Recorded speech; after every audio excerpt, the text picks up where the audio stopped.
Hi hello friends ನಮಸ್ಕಾರ. ನಿಮ್ಮ ಪ್ರೀತಿ channel ಜೈ ಜವಾನ್ ಜೈ ಕಿಸಾನ್ ಇಂದ ಇವತ್ತು ಮತ್ತೊಂದು ವಿಡಿಯೋ ನಿಮಗೆ ಉಳ್ಳಾಗಡ್ಡಿ ಮಾಹಿತಿ ಬಗ್ಗೆ ನಾವು ವಿಡಿಯೋ ತಂದಿದ್ದೀವಿ. ಅದೇನಪ್ಪಾ ಅಂದ್ರೆ ಇನ್ನು ಉಳ್ಳಾಗಡ್ಡಿ ಮುಂದೆ ರೇಟ್ ಏರುತ್ತೋ ಇಲ್ವೋ, ಇನ್ನ ಬಾಂಗ್ಲಾದೇಶ ಬಾರ್ಡರ್ ಓಪನ್ ಯಾವಾಗ ಆಗತ್ತ, ಇನ್ನು ಆಗೋದಿಲ್ಲೋ, ಇನ್ನು ಶ್ರೀಲಂಕಾದಿಂದನೂ ಕೂಡ ನಮಗ ಜಾಸ್ತಿ ಟ್ಯಾಕ್ಸ್ ಯಾಕೆ ಹಾಕ್ತಾ ಇದಾರ, ಇದ್ರ ಬಗ್ಗೆ ಮಾಹಿತಿ ಕೊಡ ಅಂತೇಳಿ ಹಲವಾರು ಕಮೆಂಟ್ಸ್ ಮುಖಾಂತರ ಕೇಳ್ಕೊಂಡಿದ್ರಿ. ಇವತ್ತು ಅದ್ರ ಬಗ್ಗೆ ಮಾಹಿತಿ ಕೊಡೋಣ ಅಂತ ಬಂದಿವಿ.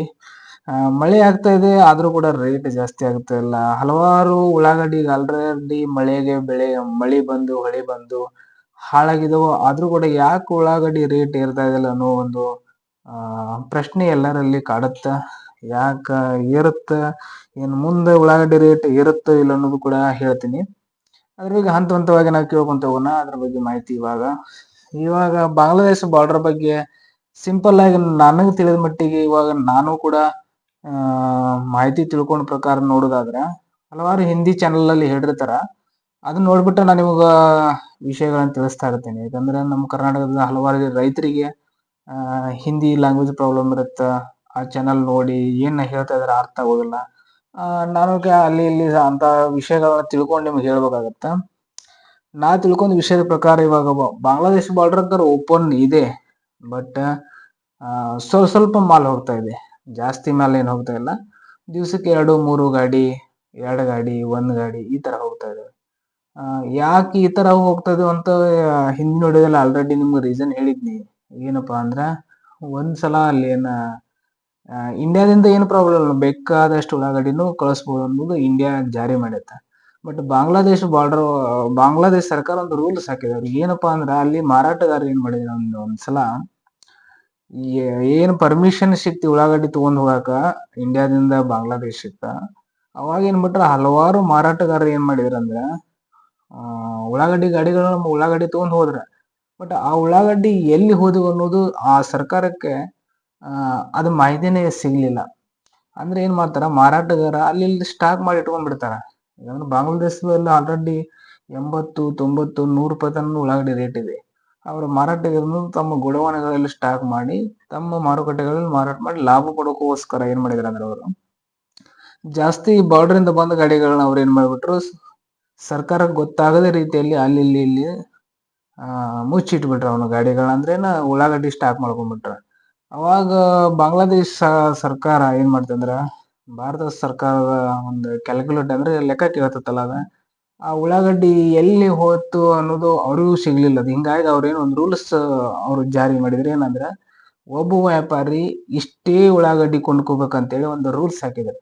ಆ ರೂಲ್ಸ್ ಸಲುವಾಗಿ ನಮ್ಮ ಉಳ್ಳಾಗಡ್ಡಿ ಏನ್ ಮಾಡ್ತಂದ್ರ ಕಮ್ಮಿ ಹೋಗ್ತಾ ಇದೆ. ಇಂತಿಷ್ಟು ಅಂತೇಳಿ ಒಬ್ಬ ವ್ಯಾಪಾರಿ ಕೊಂಡ್ಕೋಬೇಕಂತ ರೂಲ್ಸ್ ಹಾಕಿದ ಸಲುವಾಗಿ ಅದು ಕಮ್ಮಿ ಉಳ್ಳಾಗಡ್ಡಿ ಹೋಗ್ತಾ ಇದೆ ಇವಾಗ ಅಲ್ಲಿ.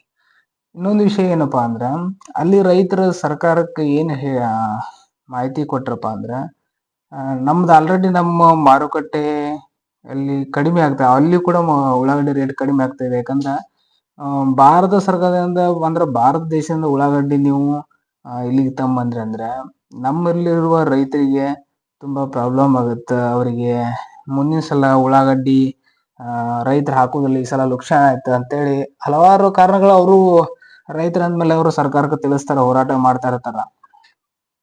ಅದು ಒಂದು ರೀಸನ್. ಯಾಕಂದ್ರೆ ಅಲ್ಲಿ ರೈತರಿಗೆ ಲುಕ್ಷಾನ್ ಆಗತ್ತ, ನಾಶಕರ ಅಂತ ಅನ್ನೋ ಸಲುವಾಗಿ ನಮ್ಮ ಉಳ್ಳಾಗಡ್ಡಿ ಟ್ರಾನ್ಸ್ಫರ್ ಮಾಡೋದು ಕಡಿಮೆ ಮಾಡಿರ್ಬೋದು. ಅದು ಒಂದು ರೀಸನ್ ಆಗಿರ್ಬೋದು.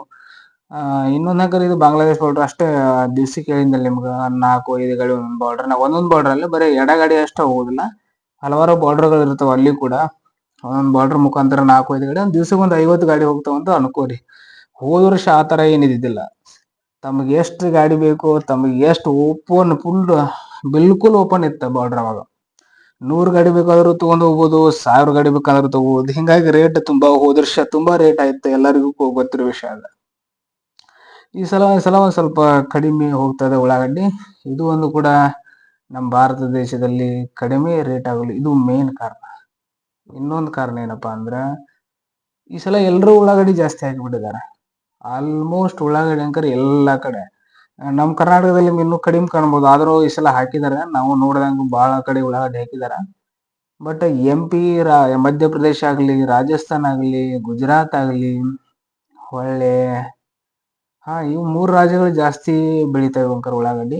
ಇನ್ನೊಂದು ಮಹಾರಾಷ್ಟ್ರ ಮೇನ್ ಉಳ್ಳಾಗಡ್ಡಿ ಏಳುದು ಬೀಳುದು ಮೇನ್ ಅಂದ್ರೆ ಮಹಾರಾಷ್ಟ್ರದಿಂದನೇ ಏಳುತ್ತೆ ಬೀಳುತ್ತೆ. ಯಾಕಂದ್ರೆ ತುಂಬಾ ಜನ ಉಳ್ಳಾಗಡ್ಡಿ ಹಾಕ್ತಾರೆ. ಅದ್ರಲ್ಲಿ ಮತ್ತೆ ನಮ್ಮ ಕರ್ನಾಟಕ ಒಂದು ರಾಜ್ಯ, ಅದು ಕೂಡ ಉಳ್ಳಾಗಡ್ಡಿ ರಾಜ್ಯ. ಇವು 4-5 ರಾಜ್ಯ ಇದಾವಲ್ಲ, ಉಳ್ಳಾಗಡ್ಡಿ ಜಾಸ್ತಿ ಹಾಕಿಬಿಟ್ಟಿದ್ದಾರೆ ಈ ಸಲ, ಸಿಕ್ಕಾಪಟ್ಟೆ ಹಾಕಿದ್ದಾರೆ. ಅದು ಒಂದು ಕಾರಣ, ರೇಟ್ ಬೀಳಕ್ ಕಾರಣ. ಈಗ ಹಲವಾರು ಕಾರಣಗಳು ಇರ್ತಾವು, ಬಟ್ ಬೇರೆ ಇಂಟರ್ನ್ಯಾಷನಲ್ ಲೆವೆಲ್ ಜಾಸ್ತಿ ಟ್ರಾನ್ಸ್ಫರ್ ಹೋಗ್ತಾ ಇಲ್ಲ, ಜಾಸ್ತಿ ಉಳ್ಳಾಗಡ್ಡಿ ಹಾಕಿದ್ದಾರೆ, ಹಿಂಗಾಗಿ ಮಾರ್ಕೆಟ್ ರೇಟ್ ಬಿದ್ದಿದೆ. ಹಾಗಾದ್ರೆ ಮುಂದೆ ರೇಟ್ ಏಳುತ್ತೋ ಇಲ್ಲ ಅನ್ನೋದು ಒಂದು ರೈತರಿಗೆ ಕ್ವಶನ್, ಏಳುತ್ತೋ ಇಲ್ಲ ಅನ್ನೋದು. ಅದು ಏಳುತ್ತೋ ಇಲ್ಲ ಅನ್ನೋದು ಒಂದು ಭರವಸೆ ಇಟ್ಕೋಬೇಕು. ಇನ್ನೂ ಜಾಸ್ತಿ ಮಳೆಯಾಗಿ ಅಲ್ಲಿ ಇಲ್ಲಿ ಉಳ್ಳಾಗಡ್ಡಿ ಏನಾದರೂ ನುಕ್ಸಾನಾಗಿ ಮಳೆ ಬೆಳೆಗೆ ಹೋದ್ರ ಮುಂದೆ ರೇಟ ಏರ್ಬೋದು. ಇದು ಕ್ಲೈಮೇಟ್ ಅಂದ್ರೆ ನಮ್ದೇನ್ ನ್ಯಾಚುರಲ್ ಆಗಿ ಮಳೆಯಿಂದನ ರೇಟ್ ಇರ್ಬೋದು, ಮಳೆಯಿಂದನ ರೇಟ್ ಬೀಳ್ಬೋದು. ಇದ್ರ ಮ್ಯಾಗ ಡಿಫ್ರೆಂಟ್. ಮುಂದೆ ಮಾರ್ಕೆಟ್ನಾಗ ಸಿಕ್ಕಾಪಟ್ಟಿ ಉಳ್ಳಾಗಡ್ಡಿ ಐತಿ. ಆಲ್ಮೋಸ್ಟ್ ಅಂದ್ರೆ ಅಲ್ಲಿ ನಾವು ವಿಡಿಯೋಗಳು ನೋಡ್ತಿರ್ತೇವಲ್ಲ, ಸಿಕ್ಕಾಪಟ್ಟಿ ಉಳ್ಳಾಗಡ್ಡಿ ಬೆಳೆದಿದ್ದಾರೆ. ರೇಟ್ ಏರ್ಬೇಕಪ್ಪ ಅಂದ್ರೆ ಇನ್ನೂ ಮಳೆ ಜಾಸ್ತಿ ಆಗುತ್ತೆ, ಅಲ್ಲಿ ಲುಕ್ಷಾನ ಆಯ್ತಪ್ಪ ಅಂದ್ರೆ ರೇಟ್ ಏರಬಹುದು. ಹಾಗಾದ್ರೆ ಆಲ್ ಓವರ್ ಇಂಡಿಯಾ ಎಲ್ಲಾ ಕಡೆ ಮಾರ್ಕೆಟ್ ಪ್ರೈಸ್ ಅಷ್ಟೇ 100-200 ಡಿಫ್ರೆಂಟ್ ಇರುತ್ತೆ, ಜಾಸ್ತಿ ಏನು ಇರೋಂಗಿಲ್ಲ. ಒಬ್ಬೊಬ್ರು ವಿಡಿಯೋದಲ್ಲಿ ತುಂಬಾ ವಿಡಿಯೋಗಳು ನೋಡಿದ್ದೀನಿ ನಾನು ಕೂಡ.